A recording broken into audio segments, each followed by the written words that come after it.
Bonjour, je m'appelle Coralie. Je suis ravie de vous accueillir sur cette chaîne. Aujourd'hui, plus que jamais, on parle de sens dans nos vies. Aussi, je vous propose de découvrir des interviews de professionnels passionnés de toute la francophonie qui mettent au quotidien du sens dans leur vie et peut-être vous donner des pistes pour mettre plus de sens dans la vôtre. Si vous appréciez cette chaîne, merci de vous abonner et de liker en dessous. Bonne journée et à très bientôt.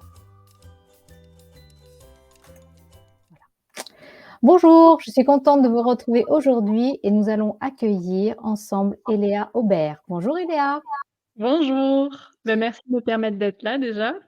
c'est gentil. Merci de nous répondre, enfin de répondre à mes questions. Donc, la première question d'entre toutes, c'est qu'est-ce que tu fais comme activité? Alors là, on va plutôt parler de mon activité en tant que coach mental pour les sportifs et coach de vie, pour les personnes, lambda, on va dire. Mmh. Mais à côté, je suis aussi prof de PS à mi-temps et j'entraîne, en athlétisme, en sport adapté, donc avec des jeunes, qui ont un handicap Mmh. mental. D'accord. OK, alors, au niveau du coaching, donc ton activité en indépendante, qu'est-ce que tu fais exactement alors? Qui tu accompagnes? Alors j'ai 2 profils types, donc il y a les sportifs. Mmh. Je travaille avec ceux qui veulent vraiment, gagner en confiance et gagner en bien-être dans leur sport, en plaisir pour ensuite, performer et s'éclater en même temps D'accord. et de l'autre côté, j'ai la partie, épanouissement, personnel. Ça peut être pour des personnes qui veulent gagner en confiance, encore une fois, ou alors, une reconversion professionnelle ou être mieux dans leurs relations, dans leur santé, pour leur amour de soi aussi. Mmh. Donc ça passe par le Voilà. corps, Le mental. le mental, OK. Ouais, plus le mental. Du coup, c'est cette partie-là, je travaille le mental et en Ouais. EPS, je travaille, le corps. D'accord. Et alors c'est la première fois que j'entends ça d'entraîner, enfin permettre à des sportifs, de prendre du plaisir, hein, c'est ça que tu avais l'air de dire, parce que quand on est dans la performance, on a un peu tendance à oublier le plaisir? Ça, oui, ça arrive et ça m'est arrivé et moi, je marchais que un peu à la souffrance avant. Mmh. Alors qu'en fait, c'est pas là qu'on va performer, c'est pas là que le corps, il va s'engager à fond D'accord. et la notion de plaisir, de sensation et d'émotion, en fait, c'est pour ça, au final, qu'on fait le sport. C'est pour vivre des émotions et des fois, on l'oublie et on est à fond sur, la performance en se faisant mal, Mmh sauf mh. que du coup, en faisant ça, on contre-performe. Mmh. D'accord. Bon, alors si toi tu nous dis ça, c'est que tu l'as vécu. Alors, dis-nous, c'est quoi ton passé de sportive? Moi, je suis passionnée de sport depuis toute petite parce que ma famille est très sportive et j'ai été direct là-dedans et j'ai toujours fait, plusieurs sports à la fois. D'accord. En général, j'ai longtemps fait 3 sports, donc c'était gym, athlé, badminton et j'arrivais pas vraiment à être, comment dire? À être à fond parce que j'avais peur de, par exemple, de tomber. La Mmh. chute, c'est, impossible pour moi c'était plus qu'on me voit tomber.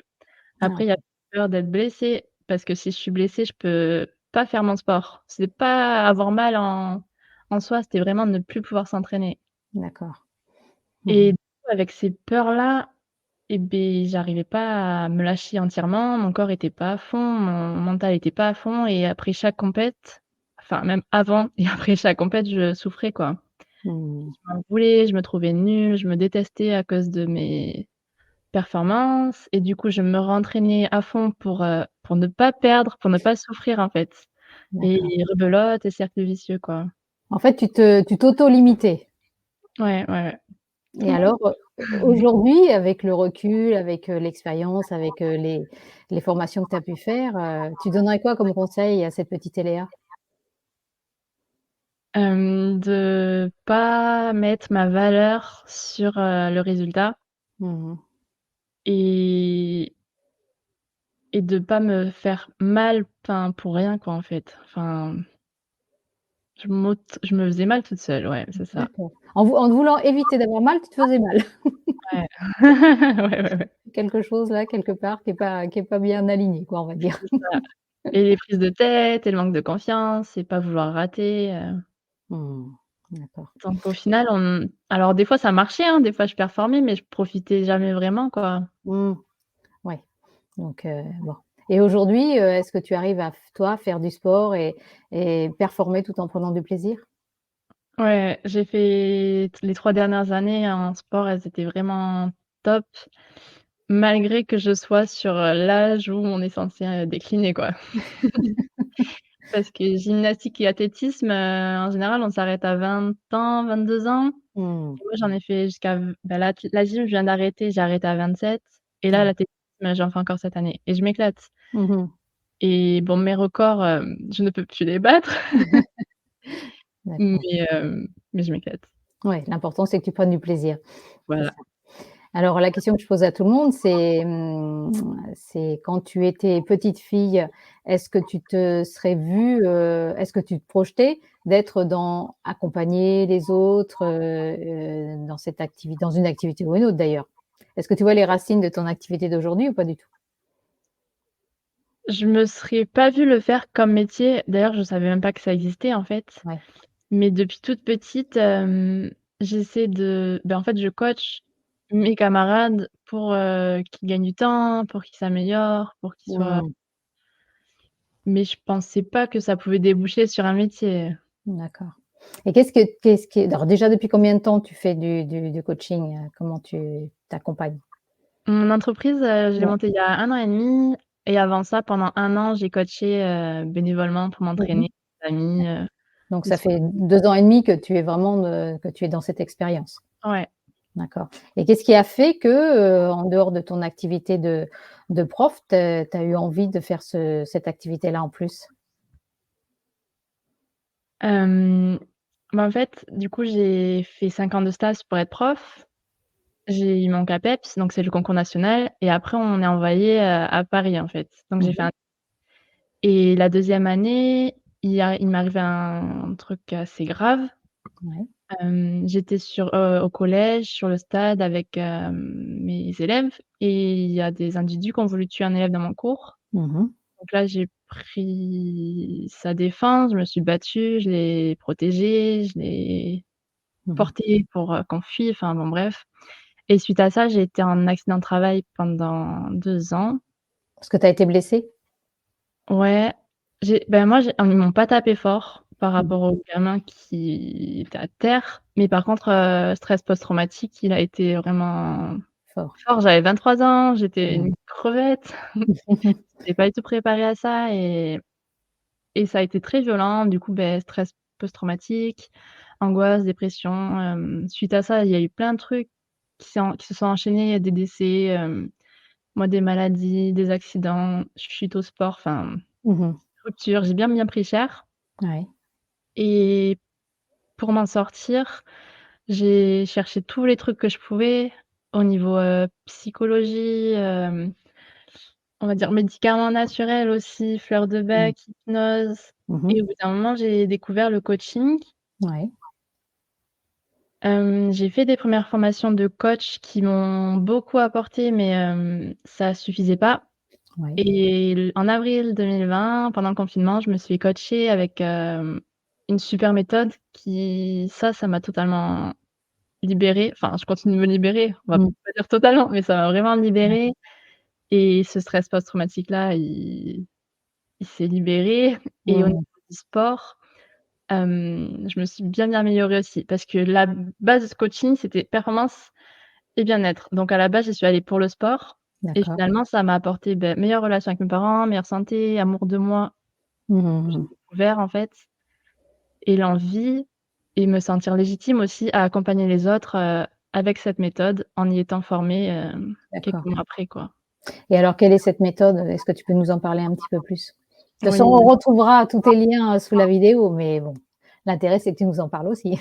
ouais et beh, du coup, c'est mon coach Pierre David qui l'a inventé, qui l'a créé, c'est la dépolarisation et en fait, avec cette méthode, c'est comme si on prenait un problème, soit, un accident ou une blessure ou une rupture ou alors un trait de caractère qu'on n'aime pas chez les autres et on va tourner autour du problème, on va prendre de la hauteur pour le voir de la façon la plus positive, utile pour nous, en fait D'accord. et du coup, le fait de voir les choses comme ça, on libère tous les problèmes, on libère les peurs, on libère, tous les stress et il y a de l'épanouissement qui en ressort, quoi. Mmh mh. D'accord. Donc c'est changer l'état d'esprit par rapport à un événement, Voilà, hein, et du coup, ça change aussi ton état d'esprit tout court? ouais, pas un événement passé ou Ouais, futur. Ça veut dire d'accord. j'ai peur de me blesser, mais je vais Mmh. aller voir en quoi la blessure va me servir pour la voir plus négativement.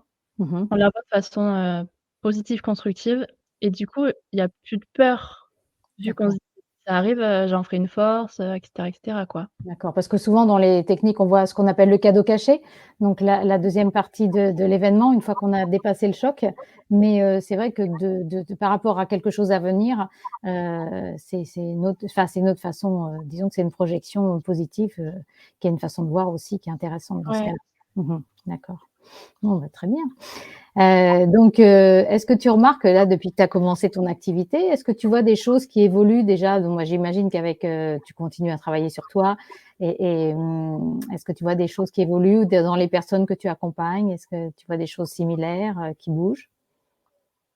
Bah, par rapport à mon activité, au début, moi, je voulais un peu aider tout le monde Mmh, d'accord. parce que dans ma tête, j'avais une méthode et c'est comme si j'avais une recette, et que je Ouais. voulais la passer à tout le monde, quoi. Et en fait, ouais, je me suis aperçue que je pouvais pas aider tout le monde et au début, j'avais 3 cibles: sportifs, vie perso et handicap. Mais ça faisait trop, du coup, j'en Ouais, ai fait 2 sportifs et vie perso et ce que je fais encore aujourd'hui.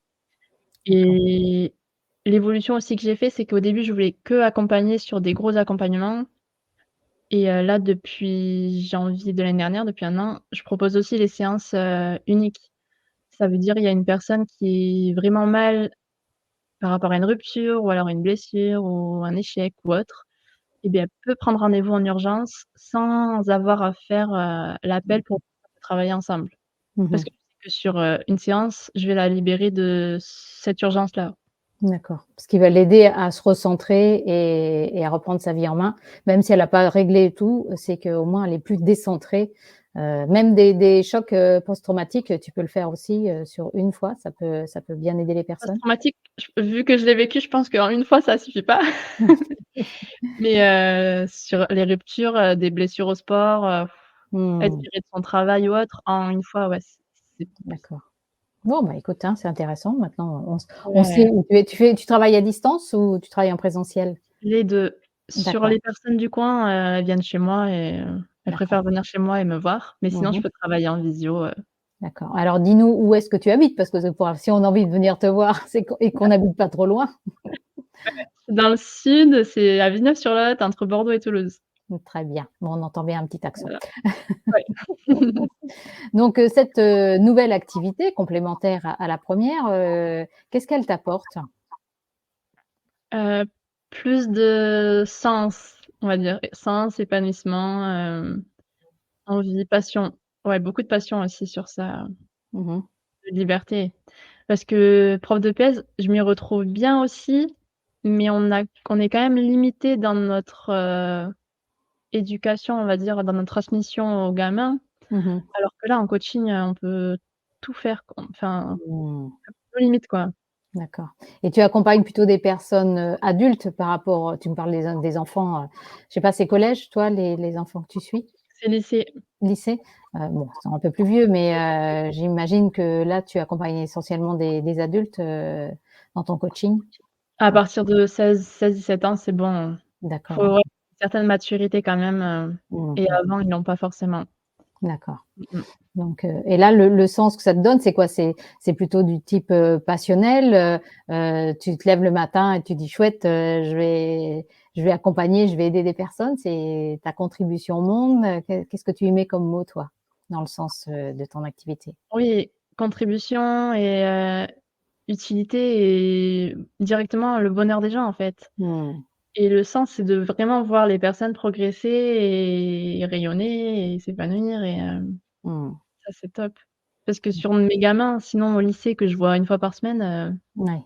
déjà la progression en sport, elle est pas énorme, mais j'essaie de donner quelques billes de confiance en soi, pleine conscience et tout, mais Mmh mh. il y a pas de progrès autant. Bah, c'est sûr que c'est mmh, et puis on leur impose, c'est pas comme les personnes qui viennent te voir qui ont choisi de venir, quoi. C'est ça. C'est un peu Et ils sont différent. pas forcément prêts à Mmh. recevoir tout ça et D'accord. Et est-ce que les personnes qui viennent te voir donc, pour un problème ou un autre, qui te voient plusieurs fois, je sais pas combien de fois ils te voient, est-ce qu'après ils ont une certaine autonomie, ils sont capables de refaire, pour d'autres problèmes? Bah, super question, parce que du coup, le but, c'est qu'après je les revoie pas, pas quand ils ont besoin, quand ils ont envie, mais pas quand ils ont besoin. Hem, à côté de mon accompagnement, où on fait des séances ensemble, j'ai mis en place une formation en ligne, Oui, je leur offre à eux et qu'ils suivent en même temps et à la fin, avec cette formation, en fait, ils apprennent à s'auto-coacher avec la méthode, qu'on fait ensemble en coaching, quoi. d'accord. Donc c'est vraiment pour leur apprendre à être autonomes et à gérer tout seuls. Voilà, Ça veut pas dire qu'ils peuvent pas avoir le plaisir de te retrouver, mais c'est c'est là, ça. c'est parti. Parce que là, par exemple, mon tout premier client d'il y a 1 an et demi, il reprend une séance parce que, c'est un problème un peu plus particulier qu'il arrive pas forcément à faire tout seul, mais son plaisir, ça va être qu'on se revoit, quoi. Parce que Mmh. pendant les séances, on se marrait, on rigolait bien, en D'accord, même temps qu'on travaillait, quoi. d'accord. Bah oui, il y a aussi la personnalité de l'accompagnant. C'est sûr que c'est pour ça qu'on fait ces vidéos, c'est pour montrer qui on est, derrière notre écran ou en face à face, c'est quand même plus facile que d'avoir juste, une photo avec l'explication de l'activité. Ouais, Donc, yes, c'est ça. est-ce que toi aujourd'hui tu continues à te faire coacher, à te faire accompagner? Là, ça fait longtemps que j'ai pas eu de coaching, c'était l'année dernière, je pense. Ouais, mais après, j'ai un groupe de copines coach. Mmh mh. Et on ne fait pas de séance, face à face, mais dès qu'on a un problème, en mode SOS, j'arrive pas à me on dit dépolariser. Sur ce Mmh. truc-là, j'ai besoin d'être dépolarisée vite, aidez-moi, quoi. Et du coup, D'accord, on est 4 et dans la demi-heure, on s'est donné les billes, pour d'accord. ça, quoi. Ouais, tu es pas seule, face à ton activité. Non, et puis c'est des filles géniales, on s'entend bien, on se comprend à fond, donc Oui, quand on fait la même chose en c'est plus, top. C'est il y ça, a il y a de la bienveillance et de l'accueil. ouais. Donc, c'est chouette. Et entre ton activité de prof plus ton activité 1, 2, 3 activité de coaching, je suppose qu'il y a des moments de fatigue, comme tout le monde, on a des rythmes. Comment tu te ressources? Hem, Moi déjà, j'essaie de commencer tous les matins. C'est vraiment un moment pour moi où je fais mon yoga, bah, je commence forcément par du sport. Ouais. Je fais mon yoga où je danse pour commencer la journée vraiment, pour moi et je me sens bien et après je suis prête, quoi. Mmh. Et après, je travaille pas beaucoup en EPS, je fais que 10 heures, Ouais, donc ça me laisse pas mal de temps libre et ensuite c'est moi qui dirige quand est-ce que je travaille. d'accord. Donc si je vois que je suis crevée et que Mmh. faire une tâche, ça va me prendre, des heures et que ça sert à rien que je la fasse dans cette énergie-là, je la fais pas et je repousse, quoi. D'accord, ouais. Tu es plus Et tu peux après oui, mmh excuse-moi? mh. Non, non, j'ai tu peux être à l'écoute de tes besoins. Ouais, tout à fait. Bah, ce Mmh. que j'enseigne, je le fais envers moi quand même Mmh mh. et après je fais beaucoup de sport. J'y suis presque tous les soirs, aux D'accord. entraînements. Je fais de Mmh. l'athlé et de la boxe et du coup, j'ai toujours ces moments-là où c'est prioritaire sur, le travail, de toute Mmh mh. façon. OK, et tu parlais, des personnes handicapées, c'est en tant que bénévole que tu fais ça? Ouais, D'accord, donc ça, c'est pareil, ça te prend du temps aussi? oui, mais ça aussi, ça a beaucoup de sens et ils sont géniaux, en fait. Hein, ils parlent pas tous forcément, Mmh mh. mais il y a un partage, un amour et ils arrivent sur le stade, juste ils courent et ils sont trop heureux d'être là, quoi, donc ça, Mmh. j'ai pas l'impression de me fatiguer trop à le faire, quoi. D'accord. Mmh mh. Donc ça serait presque du ressourcement aussi ça? C'est ça. Bon, sauf pas sous la pluie parce que du coup, on est dehors, C'est mais sûr? sinon, c'est vraiment génial à faire, ouais. Mmh mh. D'accord. Donc ton prochain grand rêve, c'est quoi, Eléa? Ouh là là, je sais pas vraiment. Je J'en ai aucune idée, à part, avoir ma maison à moi, Mmh mh. avec un endroit où faire du yoga et où y a accueillir, des cours de yoga Mmh mh. et même des retraites. Mais Mmh. ça, c'est mon prochain grand rêve dans quoi, quatre ans, je pense. Mmh mh. Mais d'ici là, accompagner plus de personnes. Bah, c'est déjà un beau rêve que de vouloir un lieu à soi où on puisse recevoir les personnes dans de bonnes conditions, c'est Ouais, un joli objectif, hein. puis un endroit bien naturel, Ouais. Ouais, ça, c'est vraiment ce qui me tient à cœur, ouais, en ce Quand tu moment. dis naturel, ça veut dire en pleine campagne? Mmh. Mmh. Tu as besoin de la nature autour de toi? Ouais, j'adore. D'accord. Je suis un peu ouais, je suis vraiment écolo et passionnée par la nature et j'ai besoin mes moments de ressourcement aussi, c'est dans la nature, quoi. Mmh. Bien sûr. Mmh. Bah, de toute façon, le yoga, ça peut se faire en pleine nature. Quand il fait beau, c'est quand même, agréable, j'imagine. C'est ça. Tu en fais aussi? Non, je médite au soleil, mais tu vois, tout à l'heure, entre midi et 2, comme il fait très beau, j'en ai profité pour aller, mettre la doudoune et aller me mettre, au soleil, pour pouvoir aller respirer et C'est accueillir, ressourçant. enfin, j'ai travaillé sur les yeux là, parce qu'en ce moment je suis un peu, ferme j'ai un petit objectif sur les yeux et j'ai appris qu'avec la méthode Bates, de fermer les paupières et de se mettre face au soleil et de tourner la tête un petit peu avant de faire du palming, ça faisait beaucoup de bien aux yeux. Donc voilà, je fais ça et en même temps, je ressens le soleil et puis j'écoute les oiseaux et puis, voilà. Donc ça c'est moi c'est pas du yoga, mais c'est du yoga des yeux remarque, si, mais Ouais. c'est c'est plutôt un Super, moment comme ça tu arrives là pleine d'énergie. Trop voilà, bien. c'est ça. Bah, le but, c'est quand même que je sois bien avec vous. Donc si je suis fatiguée, ça serait c'est un peu plus compliqué. Donc voilà. Tout à l'heure, en commençant, tu me posais la question sur la méthode et justement, je vais te demander, est-ce que tu penses un jour, créer quelque chose, une méthode qui t'appartienne, qui soit un petit peu, ton histoire, que tu intègres dans la for avec la formation que tu fais et que tu as faite et de créer quelque chose qui te ressemble plus? Et qui soit vraiment la méthode, Eléa Aubert. Hem, en vrai, la méthode de mon coach, enfin, tout ce qu'elle m'apporte, j'ai rien à lui apporter en plus à cette D'accord, méthode. Par contre, j'ai inventé une méthode se trouver une stratégie et atteindre un objectif et se motiver envers cet objectif. d'accord.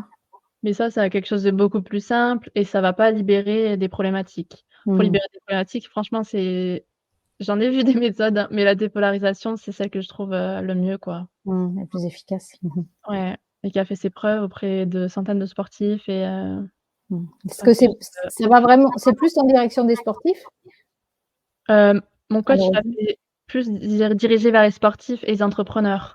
Moi, je D'accord. suis plus sur la partie aussi, on va dire, cœur, où il y a Mmh. l'amour de soi et l'amour entre 2 personnes, les Mmh mh. relations avec les parents. D'accord. OK, et toi, ta méthode, c'est plus, par rapport à des challenges ou par rapport à des compétitions? C'est-à-dire que c'est un entraînement en amont, c'est quelque chose comme ça? Hem, c'est sur n'importe quel objectif qu'on peut avoir, mais où D'accord. on n'arrive pas à avoir toutes les possibilités,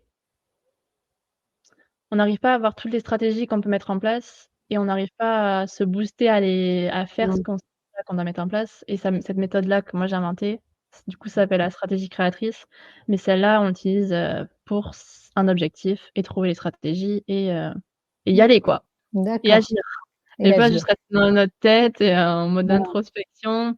Parce qu'il y a des personnes qui ont fait beaucoup de développement personnel, mais qui restent sur, aller chercher l'origine des problèmes dans leur passé, dans leurs blessures et cetera, mais au bout d'un moment, faut agir aussi, faut y Mmh mh. aller. C'est ça. Des personnes qui font beaucoup de formations et qui font toujours des formations et toujours des formations et toujours des formations et qui se disent, «Bah, je sais pas encore assez pour y aller, quoi». C'est Ouais, ça. ouais, ouais, tout à fait. Je t'avais dit que je te poserais une question aussi sur, l'organisation parce que bon, tu fais quand même, 2 activités, une salariée et puis une en indépendante, plus du bénévolat, plus du sport pour toi. Alors comment tu fais pour t'organiser? Comment tu gères tes priorités? Est-ce que tu as des trucs et astuces à partager? Hem, en fait, j'ai eu plusieurs phases pour m'organiser par rapport à ça. À un moment, j'étais dans l'archi-productivité et toute ma vie était optimisée à fond. Genre, je jeûnais et je prenais des douches froides. C'était pas pour ma santé, c'était pour gagner du temps, quoi. Mmh, Et forcément, j'avais le temps de faire tout ça, mais au bout d'un moment, enfin, tu t'en doutes, on s'épuise c'est sûr. et on n'en peut plus. Donc j'étais très forte à ça, mais j'ai arrêté parce que ça j'étais pas bien et maintenant je suis plus, à moins travailler, mais à faire ce que j'aime. Les réseaux là, j'ai ralenti et quasiment arrêté parce que j'en pouvais plus en vrai. Mmh. Mais du coup, en ce moment, mes journées, c'est, bah, déjà mardi, mercredi, jeudi, je travaille, en EPS au lycée. Mmh mh. Après le mercredi matin, je suis avec les jeunes handicapés. Tous les soirs presque, je suis à l'entraînement et après j'ai au moins une demi-journée par jour où je vais travailler, quoi. Donc en général lundi matin, mardi après-midi, après, vendredi. D'accord. Mais c'est parce que tu as un emploi du temps qui est déjà fixe de par ton métier, heu, Ouais. qui fait que, bon, tu as un cadre, donc c'est plus facile pour toi de rentrer dedans. Mais toi, tu as pas découvert, à force de te connaître, des façons de faire ou pour t'organiser différemment et arriver à faire ce que tu as envie de faire? Si, mais je pense que c'est des choses tellement logiques que je saurais pas forcément les partager. Je sais qu'à un moment donné, je faisais la méthode Pomodoro. Mmh mh. Au bout d'un moment, je me suis dit: «C'est un cadre trop Trop rigide strict. pour moi et j'ai besoin de plus de liberté». Mais Donc avec après le minuteur, hein, c'est ça? c'est ça, c'est, 20 minutes je crois de ou 25 minutes où on est en concentration, totale et 5 minutes où on pause et après on revient pour 25 minutes. Mmh. Et ça me plaisait pas parce que des fois je suis dans le flow dans les 25 minutes et si je suis coupée par un visiteur qui me dit d'aller prendre une pause, bah non en fait. Mmh. Du coup, je préfère être plus libre et si je suis vraiment dans le flow à fond en train de travailler, je peux ne pas manger, tout de suite, repousser, il y a pas de souci quoi. Je peux décaler aussi certains entraînements que j'ai. Donc vraiment, je suis assez libre, là-dessus. D'accord et tu es plus à l'écoute, de ton rythme personnel? Mmh et de ce D'accord, que j'ai envie, ouais, de faire. c'est Et ça, ça. c'est vraiment, depuis quelques mois, quoi. Mmh mh. Avant, j'étais vraiment beaucoup plus à fond et du Mmh coup, mh. j'avais beaucoup du mal à gérer et à avoir de l'énergie pour le sport et au bout d'un moment, j'ai dit: «Ben non, c'est pas possible. Si je réussis dans mon entreprise, mais que moi, je suis pas bien et que je montre même pas» j'avais même plus le temps de faire, le coaching mental sur moi, mes sports. Du coup, je faisais même pas ce que je proposais de vendre, enfin, Mmh mh, mmh. Oui, non, quelque bah, part. Donc là, tu as réussi à remettre, en place des choses de façon à te faire passer en tant qu'humaine en priorité sur les activités. c'est ça. Donc me coacher pour la boxe et ça marche vraiment super bien. Mmh mh. Je vais bientôt faire des combats, au Ah bout de parce que quelques tu fais aussi de la boxe? Parce que tu nous as pas dit ça ouais, encore. boxe française, ouais, depuis cette D'accord. année. Donc ça fait 4 mois Mmh et mh. là je fais donc c'est génial, quoi. J'ai pas peur de prendre des coups parce que je me suis coachée sur ça, j'ai pas peur d'en mettre. D'accord. Donc tu continues à travailler sur toi. Bah, écoute, merci beaucoup Eléa pour, tout ce que tu nous as partagé, ton histoire de vie déjà, merci de ta confiance, et puis, de nous partager aussi cet outil qui était, pour toi était, salvateur et puis on te souhaite plein de belles choses pour l'année, puis déjà, oui pour cette année puisqu'on vient de commencer 2023 et dans l'évolution de ton activité. Donc, je te dis au revoir, puis à très bientôt. Et merci à toi de faire tout ça avec, tous ces entrepreneurs, hein et j'espère que j'aurai apporté, à ton audience. Bah, merci beaucoup. Au revoir Au Léa. revoir.